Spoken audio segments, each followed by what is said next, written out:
السلام عليكم ورحمة الله وبركاته. السلام ورحمة الله وبركاته. الحمد لله رب العالمين وبه نستعين على أمور الدنيا والدين.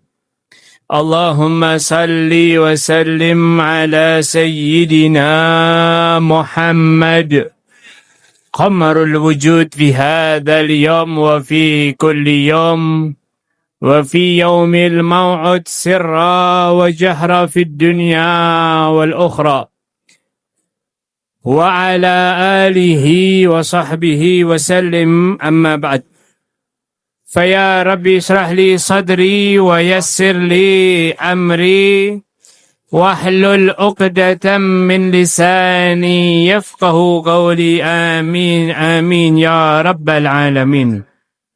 رضيت بالله ربا وبالإسلام دينا وبمحمد صلى الله عليه وسلم نبيا ورسولا. Alhamdulillah, segala puji syukur kehadirat Allah Subhanahu wa Ta'ala yang telah memberikan kepada kita kenikmatan-kenikmatan yang tiada tara, wabil khusus nikmat sehat wal afiyah, nikmat panjang umur dalam keadaan taat kepada Allah. Nikmat yang mana kita masih dikumpulkan oleh Allah di tempat yang mulia, dalam perkumpulan yang mulia untuk memuliakan manusia, makhluk Allah yang paling mulia, yang dimuliakan oleh Zat yang maha mulia, yaitu beliau baginda Nabi besar Muhammad sallallahu alaihi wa alihi wa sahbihi wasallam, yang barang siapa berhubungan mendekatkan diri kepada Nabi Muhammad pasti akan mendapatkan kemuliaan. Begitu juga salawat serta salam kepada junjungan Nabi besar Muhammad sallallahu alaihi wa sahbihi wasallam, yang telah dengannya lah kita saat ini berkumpul. Karena ialah kita mendapatkan kemuliaan yang kekal abadi. Karenanya lah kita bersama-sama mendapatkan keistimewaan khususiyah khusus dari Allah Subhanahu wa Ta'ala. Baik itu berupa dispensasi maupun keutamaan. Kalau bahasa orang sekarang mendapatkan privilege, betul? Sesuatu yang istimewa yang tidak didapatkan oleh umat-umat terdahulu.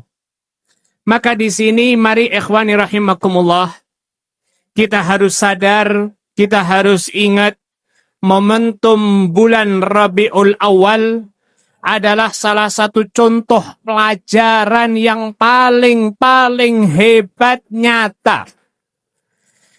Ingat ucapan ini, maka kita akan mengingat kemuliaan-kemuliaan dan berusaha untuk mendekatkan Nabi Muhammad. Ingat ucapan ini. Siapapun, kapanpun, apapun, dimanapun yang berhubungan dengan Nabi Muhammad sallallahu alaihi wasallam pasti akan mendapatkan kemuliaan yang luar biasa. Mendapatkan keistimewaan yang spesial. Maka kita lihat sekarang. Kasih contoh satu persatu.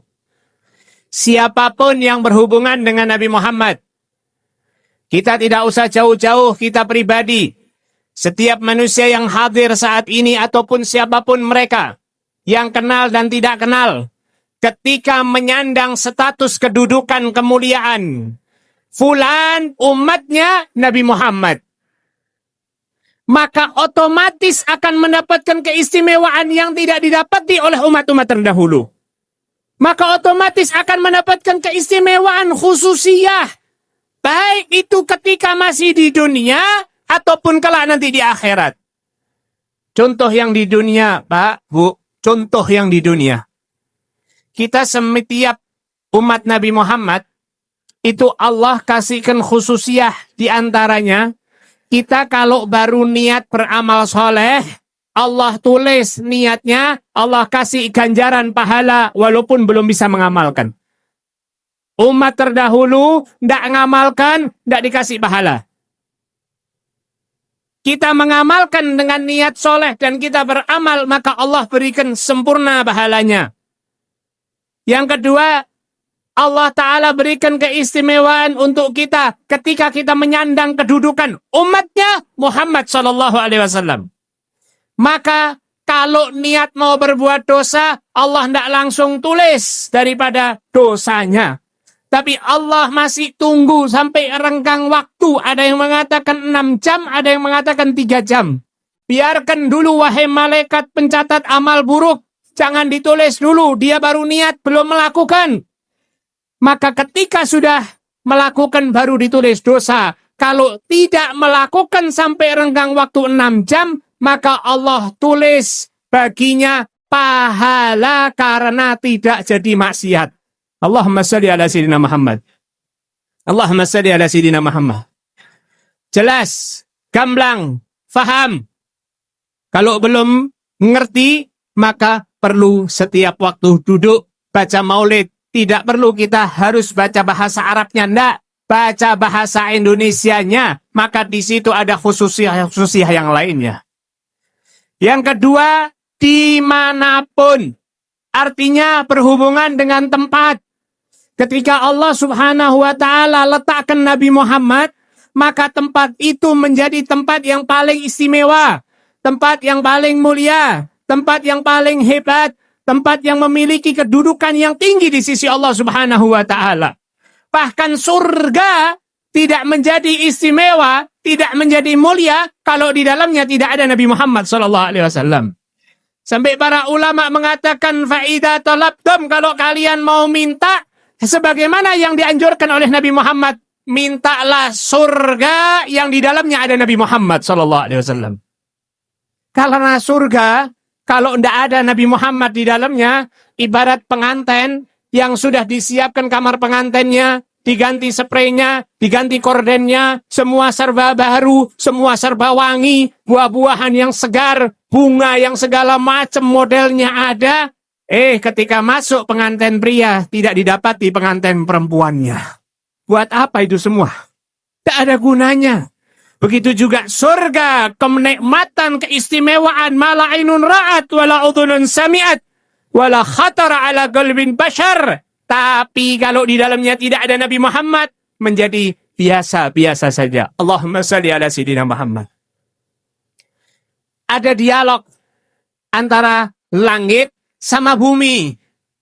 Langit berkata kepada bumi, wahai bumi, aku ini lebih mulia daripada engkau. Aku lebih spesial daripada engkau. Karena aku, katanya langit, selama ini tidak pernah ada. Ruhnya orang jahat, tidak ada. Ruhnya orang zalim, tidak ada. Orang maksiat, tidak ada. Kalau engkau, macam-macam isinya. Tempatku isinya para malaikat, arwahnya orang soleh, arwahnya para anbiya dan rasul. Bisa ada daripada turunnya ilham, turunnya daripada wahyu. Tempatnya Al-Quran sebelum turun ke muka bumi kepada Nabi Muhammad. Bangga langit. Maka di situ bumi pun bersedih. Bumi bingung bagaimana jawabannya. Allah berikan ilham kepada bumi. Maka bumi menjawab dengan satu jawaban. Ketahuilah wahai langit, betul engkau memiliki semua-semuanya. Dan aku memiliki apa yang engkau katakan tadi. Tapi ketahuilah, tidak ada jasad yang paling mulia, istimewa, spesial, kecuali jasad itu ada di muka bumi. Yaitu jasad baginda Nabi besar Muhammad SAW. Bahkan sebagian ulama mengatakan dari segi keutamaan pahala, keutamaan keistimewaan, iya Mekah lebih mulia, lebih istimewa. Tapi dari kedudukan kemuliaan, Nabi Muhammad ada di Madinah dan makamnya di Madinah, maka Madinah lebih mulia daripada Mekah. Bahkan sebagian ulama mengatakan Ka'bah dengan tempat lahirnya Nabi Muhammad SAW dikatakan lebih afdal tempat kelahiran Nabi Muhammad. Karena kalau dengan tidak adanya lahir Nabi Muhammad, Tidak ada yang kenal Ka'bah itu bagaimana. Tidak menjadi sesembahan, tidak menjadi kiblat, tidak menjadi tempat patokan untuk orang beribadah haji dan umroh. Maka tempat menjadi mulia karena berhubungan dengan Nabi Muhammad SAW. Selanjutnya waktu. Kita tahu sekarang bulan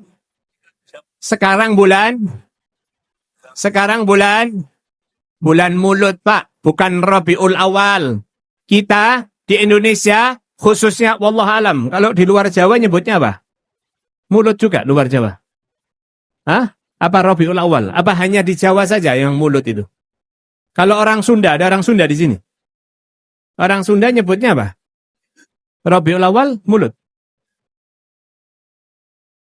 Apa namanya? Tidak ada orang Sunda. Atau orang Madura nyebutnya apa? Intinya kita di Semarang, kita di Jawa, dan di Jawa Tengah, kita kalau masuk Rabiul Awal nyebutnya apa? Mulut. Lahirnya siapa? Kok bisa sampai nyebut mulut? Pangeran Diponegoro? Pangeran Pandanaran? Mbah Soleh Darat? Bukan lahirnya siapa-siapa. Kita Indonesia, lahir di Indonesia, tanahnya kita di Indonesia, dikubur di Indonesia. Ketahuilah ketika masuk Rabiul Awal tetap nyebutnya mulut. Arti mulut artinya kelahiran. Siapa yang lahir? Leluhur kita sudah ngasih tahu dari dulu. Kalau bulan Rabiul Awal jangan sebut Rabiul Awal, tapi itu bulan mulut karena di situ adanya kelahiran baginda Nabi besar Muhammad SAW. Maka agungkan bulan Rabiul Awal, muliakan bulan Rabiul Awal, istimewakan bulan Rabiul Awal dengan cara kita memperbanyak mulut dan memperbanyak sholawat kepada sahibul mulut, yaitu Nabi Muhammad SAW. Jelas, Pak? Jelas, Pak? Selanjutnya, ini maulid sampai berapa hari? Sampai 12 hari. Berarti Nabi Muhammad lahir tanggal 12. Tahun Gajah. Tanggal 12, hari Senin, bulan Maulid atau Rabiul Awal, tahun Gajah, semua itu bukanlah tanggal keistimewaan dari zaman dahulu kala. Setelah lahirnya Nabi Muhammad baru istimewa. Disinilah tanda bukti. Kapanpun, yaitu waktu yang berhubungan dengan Nabi Muhammad, maka diberi kemuliaan. Ini contoh dalil buat kita dan mereka musuh-musuh Nabi Muhammad SAW. Bahwa Nabi Muhammad itu mulia bukan karena waktu, tapi waktu menjadi mulia karena Nabi Muhammad SAW. Maka apapun yang berhubungan, kita tahu ada ibunda Nabi SAW. Ini manusia melahirkan Nabi Muhammad. Kalau kita baca sejarah, nanti setiap kita dianjurkan harus baca sejarah Nabi Muhammad ketika lahir. Baik itu dari sebelum lahir maupun dari lahir sampai setelah lahir. Karena kalau tidak baca sejarah Nabi Muhammad berarti tidak kenal dengan Nabi Muhammad. Kalau tidak kenal maka jangan ngaku-ngaku umatnya Nabi Muhammad. Tercela kita. Na'udzubillah min dzalik. Rugi kita.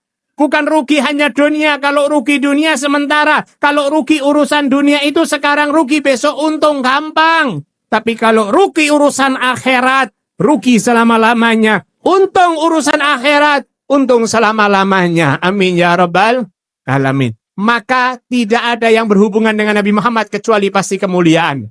Lihat, baca di Maulid Ad-Diba, fasal yang sebelum Mahalul Qiyan apa? Setelahnya. Lam ashku fihi alaman wala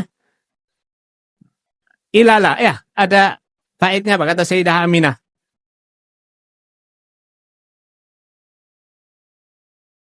Apa kata-kata Sayyidah Aminah itu? Hah? Setelah Fahtazal apa? Tidak, maaf, setelahnya. Wa urida sallallahu alaihi wasallam. Nah, itu ada lafadznya, Pak. Rasulullah sallallahu alaihi wasallam, Sayyidah Aminah mengatakan lam ashku fihi alaman wala ilala. Di Diba atau di Simtudurar, saya lupa pastinya. Di situ kata Sayyidah Aminah apa? Selama aku mengandung. Lihat, yang dikandung Nabi Muhammad. Semua ibu sepakat dimanapun. Mau model apapun ibunya. Mau model sehebat apapun ibu tersebut. Kalau mengandung pasti sakit, repot, susah, dan apa bu? Sering kram.